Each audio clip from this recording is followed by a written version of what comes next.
Okay. Oh, we are? Okay. All right. You may want to exit. There you go. There you go. Well, all right. Well, anyway, welcome everybody to a kind of an awkward start to Cambridge Inside Out. I'm Robert Winters. Did I not have the right link? What is going on? Well, we're good now. We're good now. All right. No matter what. Okay. All right. So anyway, so today is December 1st, 2020, in the beautiful town of Cambridge, Massachusetts. And, you know, we have a few things to talk about here tonight.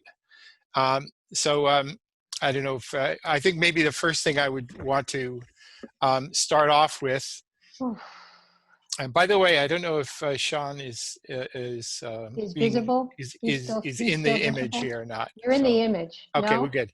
All right. You usually don't see them, but anyway, that's okay. All righty. Okay, we're good. All right. So anyway, what I was going to say here was that I just want to start off with acknowledging the passing of Frank Duehay. Yes. Frank Duehay passed away maybe about 10 or so days ago. Frank had been a city councilor for, I think, somewhere in the neighborhood of about, oh goodness, what was it, 36 years, I believe. Well, it served on the, I mean, he was school committee and then, That's right, 36 years in elected office, several terms on the school committee, and then on the city council all the way through about approximately 1990. Right. And was mayor 3 times. Great guy. 97. No? It may have been it was, because I have that photo of him when he just about at the end of his term. Okay. Well, he was actually mayor for the 1998-1999 term. That's when I got and I think that he award. left at that. And he was in, And I just wanted to say about that was that I first came in touch with Frank because I didn't really follow politics all that much prior to this. To when we got involved in the recycling program. Right. He's very pro-environment, Yeah, and the thing is that he played a really pivotal role, far more than any other council. I actually, just to give credit where credit is due, Frank Duehay and Sheila Russell, and soon to be then Tim Toomey, were really the most gung-ho pro-recycling people in the early days. Frank actually had a practice of making arrangements with Kennedy School students. And it was actually, I think his name was John Kessler, was the person who put together a program. Well, he had one student who actually proposed some curbside recycling. We actually outdid that and did a much more enhanced program than what was originally proposed. Yeah. But he had another student named John Kessler who created a plan for a Cambridge environmental program, which the city manager then embraced, ran it right out of the manager's office, and then eventually spun it off into the community development department. And all of this sort of pro-environment, environmental transportation planning, all of those initiatives really grew out of that. And at the head of the stream is Frank Duehay. I could not find the photo, but I got the award that year for the best recycler of the year, and it's Sheila Russell and Frank Duehay. I'm in a photograph with them, and I can't find the photo, but it was very special. Yeah. So anyway, so it was. There's tough news to take. Really, our best wishes to Jane, his wife, who was actually one of our most solid recycling volunteers. I actually knew Jane before I knew Frank. So, it was sort of a tough piece of news to digest. Yeah. So, and of course, COVID being what it is, I think there will be some kind of memorial gathering. But that wasn't why that wasn't his passing. It's not due to COVID. No, it was not. Okay. No, but the thing is, perhaps hopefully sometime next year we'll have some really, really great in person, gathering. Maybe, hopefully in person too. With all the, not millions, but so many people that Frank has touched over the years. So, now, meanwhile, back here in our local city, I guess, can we safely say we've now navigated past the presidential election? I think so. I think today there was just breaking news that William Barr and McConnell both kind of said, hey, I'm paraphrasing, it's over. Right, it's over. Right. I mean, I've heard some ungodly amount of money that has now been raised by the Trump machine, which will, of course... Have you seen those? My daughter, somebody put her on some text list for Republicans, and she was getting all these appeals, and it all goes... I get them too. How did you get on that? I love to see what both sides are really up Oh, to. but she was getting them on, well, you don't have a cell phone. She was getting text messages, ridiculous. I mean, and asking for money basically for campaigns. I mean, it's crazy. Well, I think he's basically capitalizing what's going to be essentially the the anti-presidency campaign that for the next Yeah, for the four next 4 years will years, just be it's this like, we annoyance. couldn't yeah. It seems like every Democrat that gets in office has 4 years of I mean, people will say, well, you did it to Trump, but yeah. So Right. So I don't anyway, know. so but at least it does seem like we're at least navigating away from the election, and Yes, the recounts and the challenges are going on here. hopefully. It didn't come to some big showdown at the Supreme Court, Yeah, thankfully. Though no. I'm sure the Supreme Court actually probably would have There are, acted quite yeah, honorably in this. there are a couple of cases that may go there, but I think they're not going to even look at it. Yeah. Yeah, and it's sort of moot at this point. So anyway, all attention, not all attention, but a lot of attention then comes back to our localities here, like city Right. of Cambridge. We've had a few controversies in A the few. Yeah. recent days. Yeah. I think maybe just to sort of mention first was that 2 weeks ago, I think, or a week and change ago. No, actually more than that now. There was a city council order came in very much at the last minute, having to do with what effectively seemed to be suggesting that from some city councilors, Yeah. a call to just because the COVID numbers had been ticking up, Oh, right. Yeah. to pretty much just shut everything down, Well, right? right. Right. I think it was like Yeah. restaurants. I think it would still allow takeout and such like that, but it would have been pretty tough, and it was a very loud reaction from the Oh, restaurants and other everybody. community. Yeah. Public So comment. The next meeting, you had people from health clubs. You had people from, you know, representing a lot of different organizations. Yeah. yeah. So anyway, the way that was adjudicated was that it came back, and I'm just checking one little thing here as we do this here. Don't mind my funny sounds.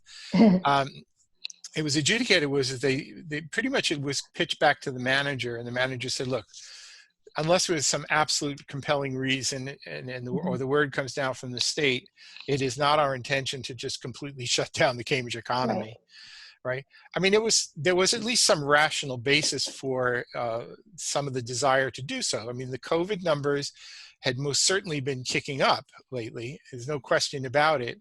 Right. But Uh, in terms of the schools itself, I mean, they were going by a metric for the whole community versus, but right. whatever. Yeah. And I think Mayor Siddiqui had sort of I think maybe not so correctly pitched it as sort of like, well, either the schools open or the Right. It business is was, and closed, or that's vice unfortunately versa. the way it was pitched. It was either schools or the businesses. Yeah. Right, Right. exactly. So anyway, it was a little tough here. I do want to actually do a little quick share of screen here just to point Yes, out something, please. though. Oh, to look at The numbers. thing Yeah. is that the basis for that, again, just to show a few little figures here, Yeah. was that I just have here some of the graphs, from November 1st, November 15th, and then today. And what you can see is a noticeable change in shape of the graph, where when this order was coming out, things were very much kind of heading toward the steepest slope. Yeah. Since then, there seems to be at least some Leveling off. moderation in that, but the numbers Right. are still jumping. They jumped by 40 today, by the way. Oh, There was expected really? to be a post-holiday because it was a little less testing that happened, or a little less reporting. Oh, well, maybe that's why, because there was, Yeah, I mean, there is more testing now versus a few days of last week. exactly. Probably one of the most disturbing things was, and I don't know if everybody can see this here, but Where, the current cases, yeah. uh, had just really, gone from a couple hundred to over 500. So in other words, it Huh. wasn't just a matter of people having been tested, but they had no symptoms, but they were listed as current Oh. cases, and they go off of that as they recover. Okay. Does this So include universities? Does this include yes, everybody basically anything that's trackable to in Cambridge Cambridge? residents. Yeah. Oh, okay. By the way, to me, the more telling graphs have actually been the ones that show Yes. the 7-day Running the, averages. wow. And until this sort of the latest trouble, we saw this sort of the big thing So from this the is spring. March over here. This is Yeah, March, the beginning. yeah. And then it was just leveled. So we were actually under Summer. 5 new cases a day for the longest Right. time. And then it started Right. climbing up about a month ago. And then it really climbed up. Even with the averages, it had basically more than quadrupled. So almost like what it was back in, April. Yeah, well, actually, if you look over at today's picture here, oh dear, it had actually had peaked at Interesting. averaging over 30 per day for a very short time. It seems to have come down from that. It maybe I'm going to guess it'll probably kick up a little bit Because of Thanksgiving and people then traveling. And then we just hopefully people can kind of reinstitute some of their discipline. Well, I mean, it does kind of correspond to warmer weather. People were outside in the summer, more outside. Everything could be done outside. And now, as we gradually go indoors, it's inevitable that that's going to happen, I guess. I think one thing, it's just because Cambridge is a bit of a university town, the summer months are where a lot of the universities are pretty sparse. True, So but but are those cases directly tied to universities though? It's 44 new cases. I'd like to know where those are. Yeah, I don't know. I know that the universities were having a sizable number of cases, Positive. and much higher than originally. When the students first came back, the students seemed to be doing wonderfully. But then there were I think people started letting their guards down. People started having gatherings or whatever, and everything started shooting up. Yeah. So part of what we might have seen all along, except for the fact that the summer lull of Cambridge was there, did arrive. I'm starting to feel more people are going out to work. I've gone by, even Cambridge, which everyone is masked, I've gone by restaurants on my walks and walking over into Boston on Sunday. Everybody was in this basement restaurant. It was filled. Yeah. Even so, I'm just saying people are saying, okay, I'll wear a mask out here, but I'm still gonna. And I think that's what a lot of it is. Right. So I think there's definitely a call for people to start becoming a little bit more disciplined. Yeah. I mean, when I'm walking down the sidewalk, there's still people who will walk like 15 feet away from me, even though everybody on earth is wearing the mask. So I said, well, you don't really have to do that. It's like, it's duration of contact. Come on, people. Right. So the big problem, I think, is when you have a lot of unmasked people gathering in spaces. Indoor spaces. Indoor spaces that primarily. are not ventilated, Right, but if everybody was at a big kid's soccer game outside, it probably would be problematic too. Although those are being controlled, those numbers too. Yeah. Oh, you're right. Exactly. I see what you're saying. Yeah. Yeah. I mean, just because, if everybody's sort of crowded together, then it's better than being in a closed room, but it's something. I know. It's so. This is like 9 months. 9 months. Right. But, I can't believe it. It's going to be a year. Right, but all of I'm not going to say all the news, but so much of the news about vaccine development. I know.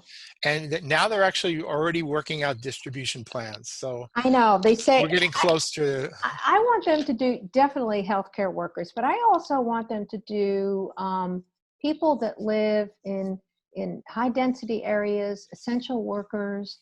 I mean, they say older people. Well, you know what? Someone like me, I don't need it right away. I really don't. I mean, I think they need to pay attention. People that really have to be out there in the community. I think that. I mean, I think that teachers, police, firemen, essential workers, frontline workers. If this was like 50 years ago, it would have been whoever had the most dough. If you got the gelt, you get the vaccine.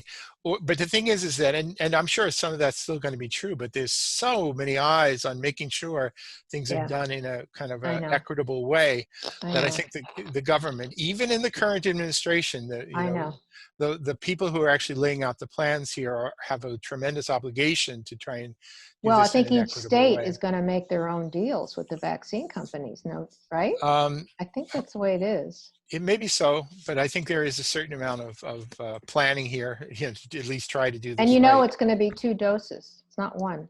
I actually was thinking about that the other day because I thought to myself, especially in light of the discussion about restaurants possibly having to curtail activities and whatever. Yeah. I thought to myself, here's an idea. Because it is a 2-dose, a 2-shot arrangement. So here's my proposal. What you do is you say, this is crazy, right? But I don't think it's actually crazy.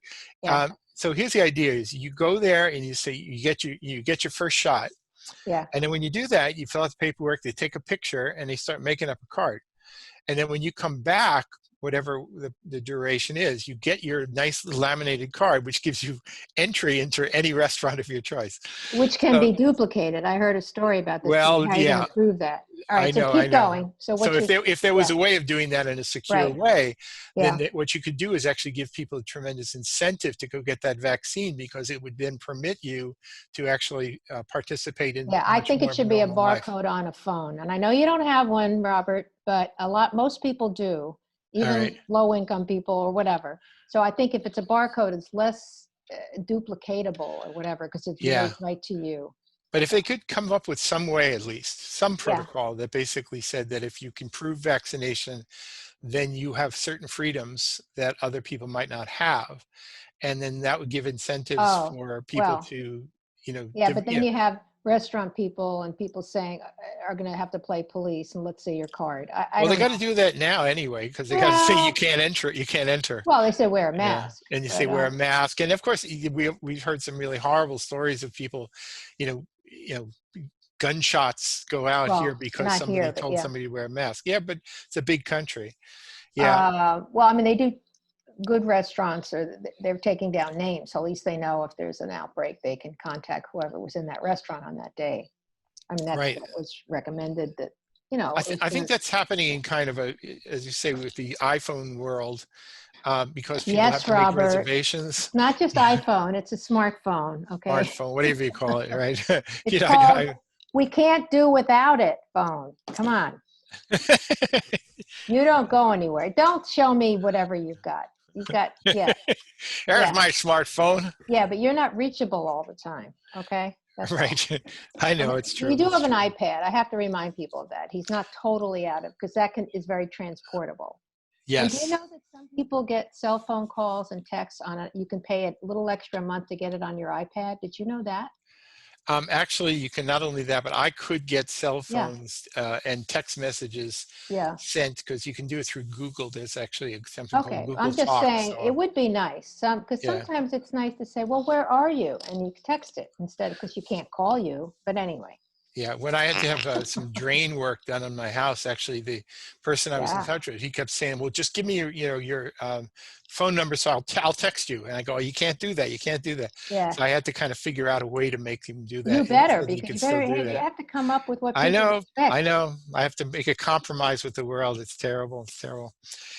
So another thing that's kind of big news, and something I think we'll sort of talk, I think, at length about here, is that Yeah, so after they resolved to some degree, or at least basically pitched it back to the manager, the question of whether the business thing. the businesses versus schools false. Well, it was supposed to, he's Dile- in weekly meetings with this Metro managers thing, and it said that based on, they want a regional approach, kind of, or at it's the least only get one that makes regional sense. input. Right, because people come Yeah. in and out of the city, Right, and so if they shut down the restaurants in one city, it people say, doesn't "Well, where are you matter. going to? Let's go. I And want they'll to go come out for back. dinner." You go over to Right, Somerville, right? right, So yeah, so that just wouldn't have worked. By right. the way, one observation I made, which I'm not really saying this is necessarily an indictment or anything like that, but the city council, they're having their weekly updates about this from the Yeah. manager and the public health people, whatever. But it occurred to me, and I think I wrote about this a little bit in my latest edition of Snarky Comments on the Civic Journal. It was that the city council actually has a subcommittee called the Committee on Health and the Environment. Oh, yeah, I saw that. Yeah. Right. And so why aren't they talking about health? They Right. just So they talk have about met trees. 4 times, and all I've talked about is basically trees Trees. and net Yeah, zero. And yeah. I thought to myself, well, okay, so you guys really got no right to be complaining to the city manager, because you're not really creating a forum to kind of like orchestrate the city council's thoughts on matters of health, other than basically, shouting questions from the floor at the manager Well, at those updates. but maybe given this pandemic, though, it's so big that there is a city, the advisory committee on COVID health. They meet with the schools, but there has been the complaint from the council that they don't get enough minutes. They don't get any minutes, or not Right. timely minutes. But if they had So, been having, well, what would that this, do?